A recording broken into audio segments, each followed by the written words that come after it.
Chief secretary Sharada Muraleedharan ഹിയറിംഗിന് വിളിച്ചതിന് പിന്നാലെ മറുപടി കത്തെഴുതി സസ്പെൻഷനിലായ എൻ പ്രശാന്ത്.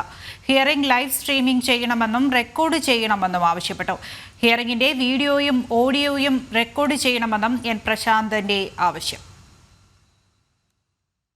എൻ പ്രശാന്തിന് പറയാനുള്ളത് കേൾക്കാനായി ചീഫ് സെക്രട്ടറി ശാരദാ മുരളീധരൻ 16-ാം തീയതി നേരിട്ട് ഹാജരാകണമെന്ന് നിർദ്ദേശം നൽകിയതിന് പിന്നാലെയാണ് പ്രശാന്ത് മറുപടി കത്തെഴുതിയത്. വിചിത്രമായ ആവശ്യങ്ങളാണ് എൻ പ്രശാന്ത് മുന്നോട്ട് വയ്ക്കുന്നത്. ഹിയറിംഗ് റെക്കോർഡ് ചെയ്യണമെന്നും ലൈവ് സ്ട്രീം ചെയ്ത് പൊതുമധ്യത്തിൽ കാണിക്കണമെന്നുമാണ് എൻ പ്രശാന്ത് ആവശ്യപ്പെട്ടിരിക്കുന്നത്. ഹിയറിംഗ് ഓഡിയോയും വീഡിയോയും റെക്കോർഡ് ചെയ്യണം. പ്രശാന്തിനെതിരെ വകുപ്പ് തല നടപടിക്ക് മുന്നോടിയായി വകുപ്പ് തല അന്വേഷണത്തിന് സർക്കാർ ആലോചിക്കുമ്പോഴാണ് ഹിയറിംഗ് ആവശ്യപ്പെട്ടത്. വ്യക്തിപരമായ ഹിയറിംഗ് ലൈവ് സ്ട്രീം ആവശ്യപ്പെടുന്നത് അസാധാരണ നടപടിയെന്നാണ് മുതിർന്ന IAS ഉദ്യോഗസ്ഥർ വ്യക്തമാക്കുന്നത്. IAS സർവീസ് ചട്ടത്തിൽ ഇത്തരം കാര്യങ്ങൾ പറയുന്നില്ല. തെളിവെന്ന നിലയിൽ വീഡിയോ റെക്കോർഡിംഗ് ആവശ്യപ്പെടാമെങ്കിലും ലൈവ് സ്ട്രീമിംഗ് അസാധാരണമാണെന്നും മുതിർന്ന ഉദ്യോഗസ്ഥർ ചൂണ്ടിക്കാണിക്കുന്നു. പൊതു താൽപര്യം പരിഗണിച്ചാണ് ഇക്കാര്യങ്ങൾ ആവശ്യപ്പെട്ടതെന്നാണ് പ്രശാന്തിന്റെ ന്യായീകരണം.